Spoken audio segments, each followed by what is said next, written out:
புதுச்சேரியில் இன்று நீட் தேர்வு எழுதிய மாணவர்கள் எலக்ட்ரானிக் பொருட்கள் ஏதும் வைத்துள்ளார்களா என ஆடைகளில் முழுமையாக சோதனை செய்து மையங்களுக்குள் அனுமதிக்கப்பட்டனர். மேலும் அசம்பாவிதங்கள் நடைபெறாமல் இருக்க அனைத்து தேர்வு மையங்களிலும் போலீஸ் பாதுகாப்பு பலப்படுத்தப்பட்டிருந்தது. நாடு முழுவதும் நீட் தேர்வு இன்று மதியம் 2 முதல் 5 மணி வரை நடைபெற்றது. புதுச்சேரியில் தாகூர் அரசு கலைக் கல்லூரி, ஜிப்மர், கேந்திரிய வித்யாலயா பள்ளி, லாஸ்பேட் பெண்கள் அரசு பொறியியல் கல்லூரி, முதியால்பேட்டை சித்தானந்தா அரசு பெண்கள் மேல்நிலைப் பள்ளி, பாரதிதாசன் பெண்கள் கல்லூரி, திருவள்ளுவர் அரசு பெண்கள் மேல்நிலைப் பள்ளி, காலாப்பட்டு புதுச்சேரி தொழில்நுட்ப பல்கலைக்கழகம், வெளியனூர் கண்ணகி மேல்நிலைப் பள்ளி மற்றும் 8 மையங்களில் நீட் தேர்வு நடைபெற்றது. ஏனாம் மாகியில் தலா 1 மையமும், காரைக்காலில் 2 மையங்களும் உள்ளன. புதுச்சேரி மாநிலத்தில் மொத்தம் 5230 பேர் தேர்வு எழுதினர். இந்த தேர்வுக்கு மையத்திற்கு சப் இன்ஸ்பெக்டர்கள் தலைமையில் போலீஸ் பாதுகாப்பு ஏற்பாடு செய்யப்பட்டிருந்தது. தேர்வு முகமையில் இருந்த வினாத்தாள்கள் அங்கீகரிக்கப்பட்ட தேர்வு மையங்களுக்கு போலீஸ் சூப்பரண்ட் தலைமையில் குழு அமைக்கப்பட்டு இன்று எடுத்து செல்லப்பட்டது. தேர்வு மையங்களுக்கு பேருந்து வசதியும் செய்யப்பட்டிருந்தது. புதிய பேருந்து நிலையத்திலிருந்த தேர்வு மையங்களுக்கு அரசு பேருந்துகள் இயக்கப்பட்டது. தேர்வு மையங்களுக்கு செல்லும் வழிகளில் போக்குவரத்து நெரிசல் ஏற்படாமல் இருக்க போக்குவரத்து போலீசார் நடவடிக்கை எடுத்திருந்தனர். தேர்வு மையங்களுக்கு மதியம் 12 மணி முதலே மாணவ மாணவிகள் வர தொடங்கினர். மாணவர்களுக்கு பல கட்டுப்பாடுகள் விதிக்கப்பட்டிருந்தது. மேலும் மாணவர்கள் எலக்ட்ரானிக் பொருட்கள் ஏதும் வைத்துள்ளார்களா என ஆடைகளில் முழுமையாக சோதனை செய்த மையங்களுக்குள் அனுமதிக்கப்பட்டனர். மாணவிகள் அணிந்திருந்த காதணிகளை அகற்ற உத்தரவிட்டனர். தேர்வு மையங்களில் குடிநீர், தடையற்ற மின்சார வசதி மற்றும் ஆம்புலன்ஸ்களுக்கு ஏற்பாடு செய்யப்பட்டிருந்தன. அதேபோல் தேர்வு முடிவு வரை விரும்பத்தகாத நிகழ்வுகள் நடைபெறாமல் இருக்க சைபர் கிரைம் போலீசாரும் கண்காணிப்பில் ஈடுபட்டனர். கடற்பாசி வளர்ச்சி குறித்த விழிப்புணர்வு முகாம்கள் நடத்தப்பட்டுள்ளதாகவும் விரைவில் பயிற்சி அளிக்கப்படும் என்றும் கவர்னர் உடனடியாக ஆலோசனை கூட்டத்தில் முதன்மை விஞ்ஞானிகள் அறிவித்துள்ளனர். மீன்வளத்துறை சார்பில் கூண்டு மீன் மற்றும் கடல் பாசி வளர்ப்பு திட்டங்களுக்கான ஆய்வு பணி துவங்கப்பட உள்ளதா. இதற்கான ஒப்பந்தம் புதுச்சேரி அரசு மற்றும் மத்திய மீன்வள ஆராய்ச்சி நிறுவனம் இடையில் மத்திய மீன்வளத்துறை இணை அமைச்சர் ஜார்ஜ் குரியன், கவர்னர் கைலாசநாதன், முதல்வர் ரங்கசாமி மற்றும் அமைச்சர்கள் முன்னிலையில் கடந்த மாதம் கையெழுத்தானது. அதனையொட்டி பணித்திட்டம் மற்றும் புதுக்குப்பத்தில் பூர்வாங்க ஆய்வு பணிகள் துவங்கப்பட உள்ளது. இது குறித்து முதன்மை விஞ்ஞானிகள் சார்லஸ் ஜீவா, ஜான்சன் ஆகியோர் கவர்னரிடம் விளக்கினர். இதில் கடல் பாசி வளர்ப்பு குறித்து விழிப்புணர்வு முகாம்கள் நடத்தப்பட்டுள்ளது. விரைவில் பயிற்சி அளிக்கப்படும் என்றனர். கடல் பாசி 45 நாட்களுக்குள் ஒரு முறையும், கூண்டு மீன் வளர்ப்பு 9 மாதத்திலும் அறுவடைக்கு தயாராகும் என்றனர். இதையடுத்து கவர்னர் வரும் செப்டம்பர் மாதம் பிரதமர் மோடி புதுச்சேரி வர வாய்ப்பு உள்ளது. அப்போது கடல் பாசி அறுவடைக்கு தயாராக இருக்கும் நிலையில் பணிகளை துரிதப்படுத்த உத்தரவிட்டார். அப்போது அரசு செயலர் மணிகண்டன், மீனவர் நலத்துறை இயக்குநர் முகமது இஸ்மாயில் உடன் இருந்தனர். தனக்கு பல பதவிகள் அளித்த பெருமைப்படுத்திய காங்கிரஸ் தலைமை ஆகவே தனது இறுதி காலம் வரை காங்கிரஸ் கட்சியில் தான் இருப்பேன் என்றார் முன்னாள் முதல்வர் நாராயணசாமி தெரிவித்துள்ளார். புதுச்சேரி காங்கிரஸ் சார்பில் மத்திய மாநில அரசுகளை கண்டித்த பொதுக்கூட்டம் சிங்காரவேலர் சிலை அருகில் நடைபெற்றது. கூட்டத்தில் காங்கிரஸ் சிறுபான்மை பிரிவு தலைவர் பீட்டர் அல்போன்ஸ் பங்கேற்று பேசிய பொழுது, புதுச்சேரியை சேர்ந்தவர்களை மிகப்பெரிய பதவிகள் அமர்த்தியது காங்கிரஸ் கட்சிதான். தற்போது மத்தியில் பாஜக ஆட்சியில் புதுச்சேரியின் உரிமைகள் புறக்கணிக்கப்படுகின்றன. பாஜக கூட்டணி ஆட்சியின் முதல்வராக என்ஆர் காங்கிரஸ் தலைவர் ரங்கசாமி பிரதமரை சந்தித்து பேச முடியவில்லை. புதுச்சேரி உரிமைகளை மத்திய பாஜக அரசு பறித்து வருகிறது. புதுச்சேரியில் காங்கிரஸ் கட்சியை மீண்டும் ஆட்சியில் அமர்த்த வேண்டிய அவசியம் என்ற காங்கிரஸ் மேலிட பொறுப்பாளர் ரி சோடங்கர் பேசுகிறார். புதுச்சேரியில் காங்கிரஸ் ஆட்சி அமைக்கும் வகையில் கட்சியின் நிர்வாகிகள், தொண்டர்கள் செயல்பட வேண்டியது அவசியம் என்றார். முன்னாள் முதல்வர் நாராயணசாமி பேசுகையால் புதுச்சேரி அரசின் அனைத்து துறைகளிலும் முறைகேடு மலிந்துவிட்டது. பாஜகவிற்கு வர வேண்டும் என பாஜக சட்டமன்ற உறுப்பினர் பேசிய கண்டனத்துக்குரியது. எனக்கு பல பதவிகள் அளித்து பெருமைப்படுத்தியது காங்கிரஸ் தலைமை ஆகவே எனது இறுதி காலம் வரை காங்கிரஸ் கட்சியில் இருப்பேன் என்றார். கூட்டத்தில் காங்கிரஸ் மாநில தலைவர் வைத்திலிங்கம், முன்னாள் அமைச்சர் கந்தசாமி, ஷாஜகான், காங்கிரஸ் பிரமுகர், அரசு ஊழியர் பிரிவு கலைமாமணி டாக்டர் நமச்சிவாயம் உட்பட பலர் பங்கேற்றனர். அரியாங்குப்பத்தில் 100 ஆண்டுகள் பழமை வாய்ந்த பள்ளிக்கு ரூபாய் 5,72,00,000 மதிப்பில் 3 மாடி புதிய கட்டிடம் கட்டுவதற்கான பணியை முதல்வர் ரங்கசாமி பூமி பூஜை செய்து தொடங்கி வைத்தார். புதுச்சேரி அரசு பள்ளி கல்வித்துறை மூலம் அரியாங்குப்பம் மாதா கோயில் எதிரே அரசு உயர்நிலைப் பள்ளி இயங்கி வந்தது. 1925ஆம் ஆண்டு கட்டப்பட்ட 100 ஆண்டுகள் பழமை வாய்ந்த இந்த பள்ளி கட்டிடம் சிதலமடைந்த சிமெண்ட் காரிகள் பெயர்த்து காணப்பட்டதால் மாணவர்களின் நலன் கருதி முன்னாள் மாணவர்கள் புதிய கட்டிடம் கட்ட கோரிக்கை வைத்தனர். அதனைத் தொடர்ந்து பள்ளியில் பயிலும் மாணவர்களை அருகே உள்ள சிராக் சீர்திருத்த பள்ளிக்கு இடமாற்றம் செய்து பள்ளியை இடித்து அப்புறப்படுத்தினர். அதனைத் தொடர்ந்து பள்ளிக்கு தியாகி சி துளசிங்கம் அரசு உயர்நிலைப் பள்ளி என பெயர் சூட்டி கல்வித்துறை மூலம் ரூபாய் 5,72,00,000 செலவில் 16 அறைகள் கொண்ட 3 மாடி கட்டிடம் கட்டுவதற்கான பூமி பூஜை இன்று நடைபெற்றது. இதில் சிறப்பு விருந்தினராக முதலமைச்சர் ரங்கசாமி கலந்து கொண்டு பூமி பூஜை செய்து அடிக்கல் நாட்டி பணியை தொடங்கி வைத்தார். நிகழ்ச்சியில் சட்டமன்ற உறுப்பினர் பாஸ்கர் என்ற தட்சிணாமூர்த்தி, கல்வித்துறை இயக்குநர் பிரியதர்ஷினி, செயற் பொறியாளர் கஜலட்சுமி, பள்ளி கல்வித்துறை முதன்மை கல்வி அதிகாரி குலேசேகரன், உதவி பொறியாளர் விக்டோரியா, இளநிலை பொறியாளர் ராதாகிருஷ்ணன் மற்றும் என்ஆர் காங்கிரஸ் கட்சி நிர்வாகிகள், பொதுமக்கள் பல கலந்து கொண்டனர். புதுச்சேரி வைத்திக்குப்பம் வன்னியர் வீதியில் நடைபெற்ற கோல போட்டியை சட்டமன்ற உறுப்பினர் வி.பி. ராமலிங்கம் தொடங்கி வைத்து பார்வையிட்டார். புதுச்சேரி தொழிலாளர் தினத்தையொட்டி மாநிலம் முழுவதும் பல்வேறு விழாக்கள் மற்றும் போட்டிகள் நடைபெற்றது. அதேபோல் புதுச்சேரி வைத்திக்குப்பத்தில் தொழிலாளர் தினத்தையொட்டி பெண்களுக்கு காண கோல போட்டி நேற்று நடைபெற்றது. இதில் பெண்கள் தங்களது வீட்டின் முன் கோலமிட்டு போட்டியில் கலந்து கொண்டனர். பின்னர் பாஜக சட்டமன்ற உறுப்பினர் வி.பி. ராமலிங்கம் சிறப்பு அழைப்பாளராக கலந்து கொண்டார். ஒவ்வொரு வீதியால் போடப்பட்ட கோலங்களை பார்வையிட்டார். இதில் கலந்து கொண்ட பெண்களுக்கு பரிசுகள் இன்று வழங்கப்படுகிறது. இப்போட்டிக்கான ஒருங்கிணைப்பு நாகராஜன் செய்திருந்தார். இதில் ஆனந்த கண்ணன், ஆனந்த பாஸ்கர், பிரகாஷ், ரவிச்சந்திரன், மலாதி, வீரம்மாள், சத்யபிரியா, உமாசங்கர், வீரம்மாள் ஆகியோர் கலந்து கொண்டனர்.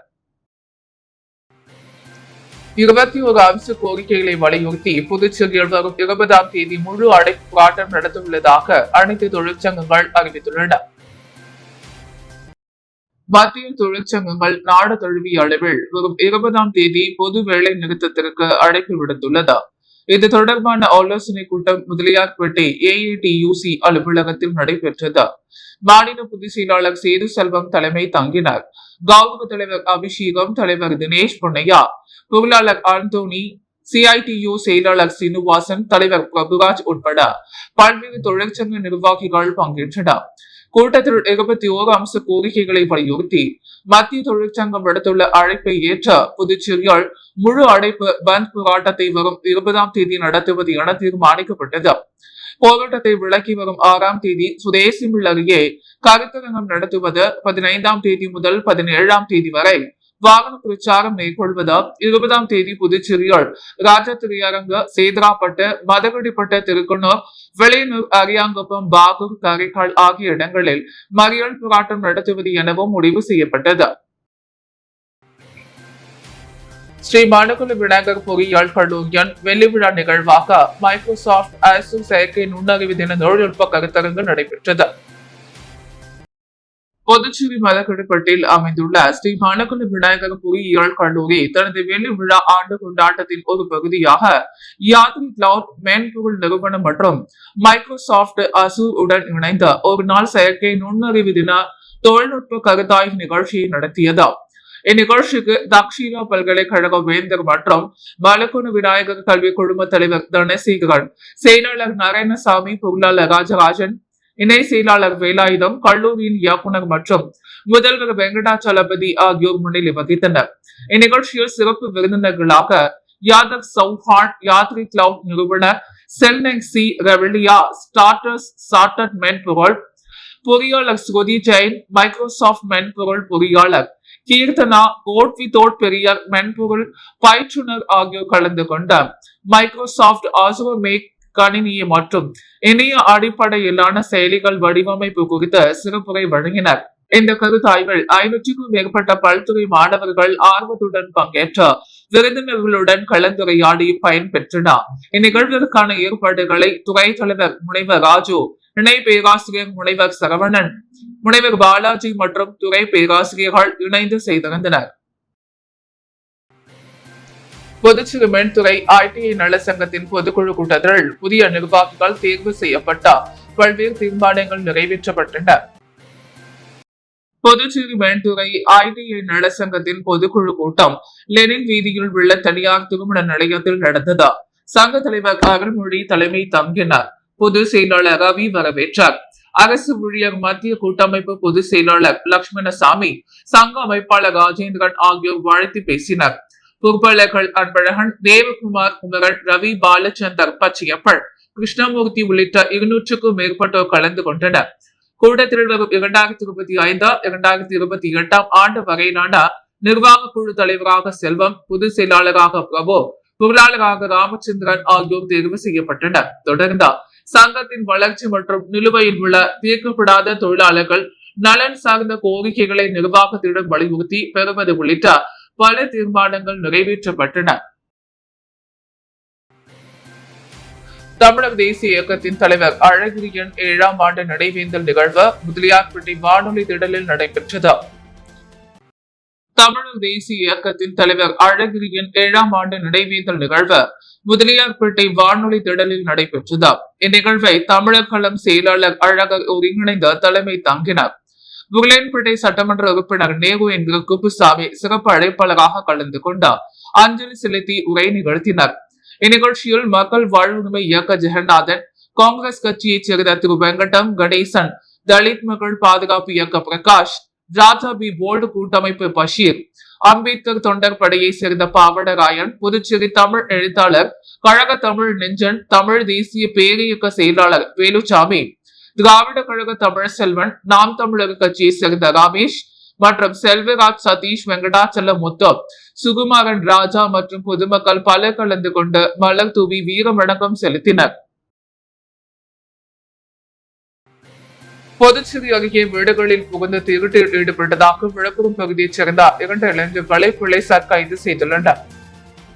புதுச்சேரி அருகே உள்ள மதகுடிப்பட்டு பகுதியைச் சேர்ந்த தண்டபாணி வீட்டில் மர்ம நபர்கள் புகுந்த 10 பவுன் தங்க நகைகள், 100 கிராம் வெள்ளி பொருட்கள் மற்றும் ரூபாய் 10,000 ரொக்கம் ஆகியவற்றை திருடிச் சென்றனர்.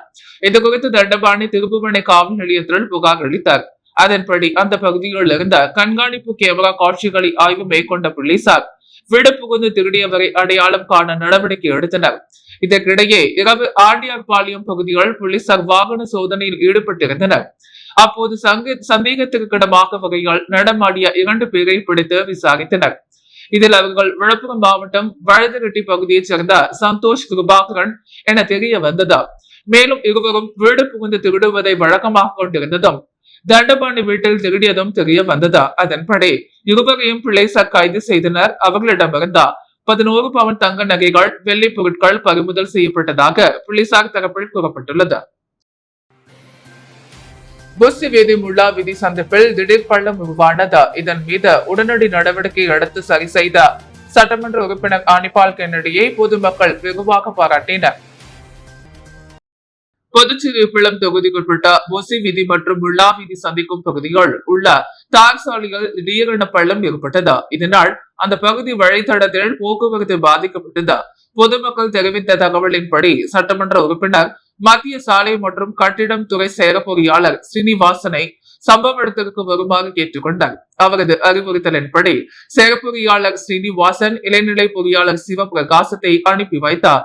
சட்டமன்ற உறுப்பினர் அவருடன் இணைந்த சம்பவ இடத்தை நேரில் சென்று பார்வையிட்டு ஆய்வு செய்தனர். பின்னர் அவசர நடவடிக்கையாக கான்கிரீட் கலவை கொண்டு பள்ளம் சரி செய்யப்பட்ட பாதை மீண்டும் இயல்பு நிலைக்கு கொண்டு வரப்பட்டது. பொதுமக்கள் இந்த உடனடி நடவடிக்கைக்கு சட்டமன்ற உறுப்பினரை பாராட்டி நன்றி தெரிவித்துள்ளனர்.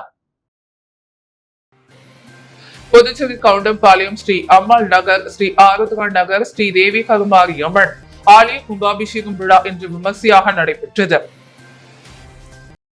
கவுண்டம்பாளையம் ஸ்ரீ அம்பாள் நகர், ஸ்ரீ ஆருத்ரா நகரில் எழுந்தருளி இருக்கும் பரிவார தேவதைகள் ஸ்ரீ பால விநாயகர், ஸ்ரீ பாலமுருகன், ஸ்ரீ விஷ்ணு துர்கை, ஸ்ரீ பைரவர், ஸ்ரீ சனீஸ்வரர், ஸ்ரீ லிங்கேஸ்வரர் இவர்களுடன் மூலவர் ஸ்ரீ தேவி கருமாரி அம்மன் ஆலய மகா கும்பாபிஷேகம் விழா இன்று வெகு விமர்சையாக நடைபெற்றது.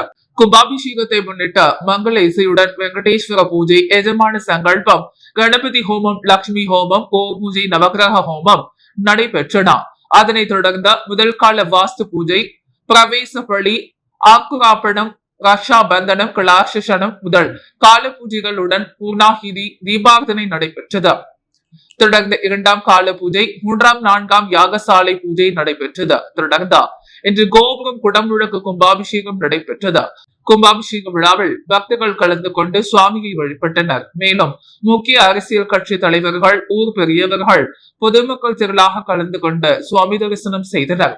விழா ஏற்பாடுகளை கவுண்டம்பாளையம் ஸ்ரீ அம்பாள் நகர், ஸ்ரீ ஆருத்ரா நகர் நகரவாசிகள், ஊர் பொதுமக்கள் மற்றும் இளைஞர்கள் சிறப்பாக செய்திருந்தனர். காங்கிரஸ் கட்சி மாநில மூத்த துணைத் தலைவரும் காமராஜர் நகர தொகுதி பொறுப்பாளருமான தேவதாஸ் பிறந்தநாளையொட்டி நலத்திட்ட உதவிகள் வழங்கப்பட்டது. காங்கிரஸ் கட்சி மாநில மூத்த துணைத் தலைவரும் காமராஜர் நகர தொகுதி பொறுப்பாளருமான தேவதாஸ் பிறந்த நாளையொட்டி தமிழ் சங்க வளாகத்தில் விழா நடைபெற்றது. இதில் சிறப்பு விருந்தினராக காங்கிரஸ் கட்சி மேலிட பொறுப்பாளர் கிரீஷ், சோடாங்கரை மாநில தலைவரும் பாராளுமன்ற உறுப்பினருமான வைத்திலிங்கம், முன்னாள் அமைச்சர்கள், முன்னாள் சட்டமன்ற உறுப்பினர்கள், மாநில காங்கிரஸ் கட்சி நிர்வாகிகள் கலந்து கொண்டார்.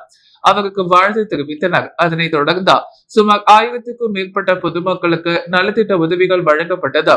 இந்நிகழ்ச்சிக்கான ஏற்பாடுகளை காமராஜர் நகர தொகுதி காங்கிரஸ் நிர்வாகிகள் செய்திருந்தனர். மன அமைதிக்கான ஆன்மீக மையம் மற்றும் ஸ்ரீ பொன்னியம்மன் திருக்கோவில் இணைந்து நடத்திய மாபெரும் மகா பாத பூஜை நிகழ்ச்சி புதுவையில் முதன்முறையாக சிறப்பாக நடைபெற்றது.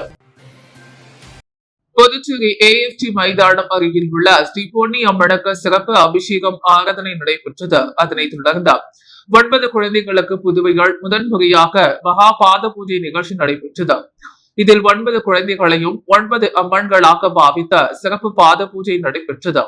இதில் ஸ்ரீ பொன்னியம்மன் கோவில் நிர்வாக குழு, வளர்ச்சி குழு, ஸ்ரீ தர்ம சாஸ்தா ஆலய நிர்வாகிகள் மற்றும் ஊர் பொதுமக்கள், பக்த கோடிகள் பல கலந்து கொண்ட 9 கன்னி அம்மன்களின் அருளை பெற்றனர்.